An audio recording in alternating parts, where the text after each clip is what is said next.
My dear students, আজি class 8 mathematics or exercise 6.4 or question number 4 আৰু question number 5 এই দুটা সমাধান কৰিবলৈ চেষ্টা কৰিম। question দুটা আমি পঢ়ি লৈছো প্ৰথমতে চোৱাচোন তোমালোকে। এটা exercise 6.4 চোৱা।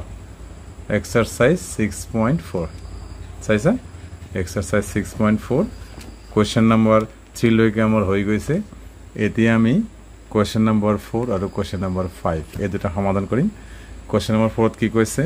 For a rectangular field the length is 35 meters and the breadth is 12 meters. What will be the length of one diagonal? তার মানে এটা আয়তাকার পথার বা ফিল্ডৰ দৈৰ্ঘ্য হৈছে 35 মিটাৰ আৰু প্ৰস্থ হৈছে 12 মিটাৰ। তেতিয়া হলে এই আয়তাকাৰ যেটো পথাৰ আছে বা ফিল্ড আছে এই ফিল্ডৰ এটা ডায়াগোনাল মানে এটা কৰ্ণৰ দিক আমাক উলিয়াব দিছে। প্ৰশ্নটো তোমালোকে বুজি লোৱা, সলিউশনটো মই দেখাই দিম। তাৰ পিছত কোৱেশ্চন নম্বৰ 5 ত কি কৈছে? In a school there are 1089 students, তার মানে 1089 জন স্টুডেন্ট বা ছাত্রছাত্রী আছে। On the first day of the annual sports of the school at the time of flag hoisting, তার মানে ফ্ল্যাগ হোস্টিংৰ সময়ত স্কুলৰ এনুৱেল ডে অৰ্থাৎ বাৎসৰিক দিৱস এনুৱেল ডে ইহঁতৰ ফ্ল্যাগ হোস্টিং প্রোগ্রাম হয়, মানে পতাকা উত্তোলন এটা অনুষ্ঠান হয়। They are asked to stand in such a way that whatever is the number of students in each row must be same. তার মানে সিহঁতক এনেকে থিয় দিব কোৱা হৈছে যে যিকেইটা শাৰী হ'ব প্ৰতিটো শাৰী প্ৰতি সমান সংখ্যক ছাত্ৰ-ছাত্ৰী থিয় দিব লাগিব। তো আমাৰ কৰিবলগীয়া কাম কি? হাউ many rows can be formed with these students? তার মানে এই ছাত্র-ছাত্রী সকলৰ মাজত মানে 1089 স্টুডেন্টসক দি পেলাই আমি কেইটা শাৰী কৰিব পাৰিম, যি শাৰীৰ সংখ্যাৰ সমান স্টুডেন্ট প্ৰতিটো শাৰীত থাকিব। তো প্ৰশ্ন এইখিনিয়ে তোমালোকে নিশ্চয় বুজি পাইছা। এতিয়া আমি সমাধানটো কেনেকৈ কৰিম তাৰ কাৰণে অকমান ধৈৰ্য ধৰিব লাগিব। মনৰ ছাত্ৰ-ছাত্ৰীসকল, first will solve question number 4। চোৱা, আমি যেটো ৰেক্টেঙ্গুলাৰ ফিল্ড আছে তাতে প্ৰশ্ন মতে আমি ইয়াতে লৈছো এ বি সি ডি, এটা ৰেক্টেঙ্গুলাৰ ফিল্ড আৰু ইয়াৰ লেংথ বিসি 35 মিটাৰ আৰু ব্ৰেথ এ বি 12 মিটাৰ। তো লেংথ আৰু ব্ৰেথটো দিয়া আছে আমাৰ কৰ্ণ এচিৰ দিক উলিয়াব লাগে। তো ইয়াতে কি হৈছে? হিয়াৰ লেংথ কোনটো? বিসি ইকুয়াল টু 35 মিটাৰ আৰু ব্ৰেথ এ বি সমান সমান কিমান? 12 মিটাৰ। আমাৰ কৰ্ণ এসি বা ডায়াগোনাল সমান সমান এসি সমান সমান কি আমাৰ উলিয়াব লাগে। এতিয়া তোমালোকে ক্লাস 7 ত পাইথাগোৰাছৰ ফৰ্মুলাটো নিশ্চয় শিকি আহিছা। ইয়াতে পাইথাগোৰাছৰ ফৰ্মুলাটোৰে শৰ্ট ফৰ্ম হ'ব, কিন্তু মই দীঘলীয়া নকৰো তাৰ কাৰণ পাইথাগোৰাছৰ ফৰ্মুলাটো এটা বুজাবলৈ হলে তে সময় লাগিব। চোৱা, এতিয়া আমাৰ ডায়াগোনাল নিৰ্ণয় কৰা, ৰেক্টেঙ্গুলাৰ ফিল্ডৰ ডায়াগোনাল নিৰ্ণয় কৰা শর্ট ফর্মুলা হয়েছে কি? যে ডায়াগোনাল ইকুয়াল টু √ওভার L square plus B square, মানে length square plus breadth square. এটা তুমি মনত রাখিবা, ঠিক আছে?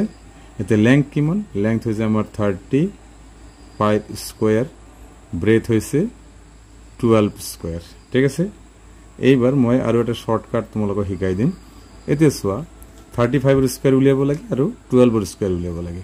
তো 35 ৰ স্কয়াৰ মই জানো, তথাপি মই উলিওৱাৰ টেকনিকটো শিকাই দিছো।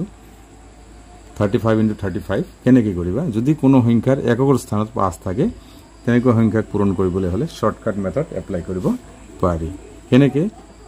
তোমাৰ এই 5 * 5 * 25 তুমি ডাইৰেক্ট লিখিবা আৰু 3 * 3 * 9 নহয়, এটা 3 তুমি 4 ধৰিবা, 3 * 4 * 12, 1225 হল, 1225, ঠিক আছে? আৰু 12 ৰ স্কয়াৰ কিমান? 144। ক্লিয়াৰ? এতিয়া তো 1225 আৰু 144 এটো যোগ কৰিব লাগিব।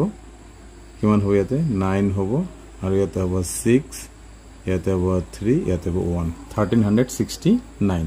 তো আলটিমেটলি কি √ওভাৰৰ ভিতৰত মানে কি বৰ্গমূল উলিয়াব লাগে। মই বৰ্গমূলটো ইয়াত দেখুৱাই দিছো।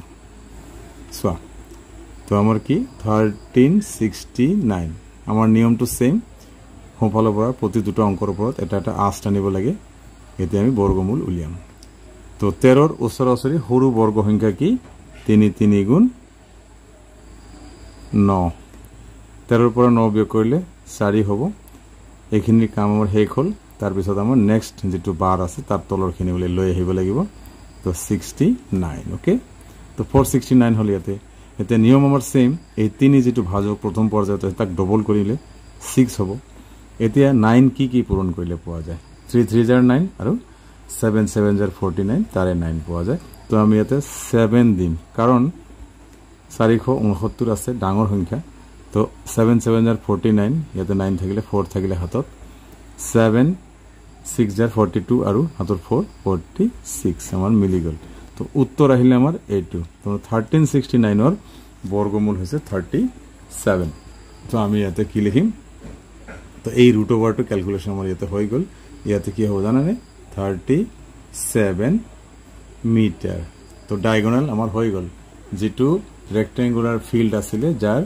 লেংথ 35 মিটাৰ আৰু ব্ৰেথ 12 মিটাৰ সেই ফিল্ডটোৰ এটা ডায়াগোনালৰ দিক আৰু এটা ডায়াগোনালৰ দিক অৰ্থাৎ কৰ্ণৰ দিক আমাৰ 37 মিটাৰ হল বাকিটো 37 মিটাৰ হ'ব তাৰ কাৰণ আয়তৰ কৰ্ণবিলাকৰ দিক সমান থাকে তো therefore তুমি কি লিখিবা d = 37 মিটাৰ এটা আমাৰ হৈ গল তো নিশ্চয় বুজি পাইছা এতিয়া আমি সলভ কৰিম কোৱেশ্চন নম্বৰ 5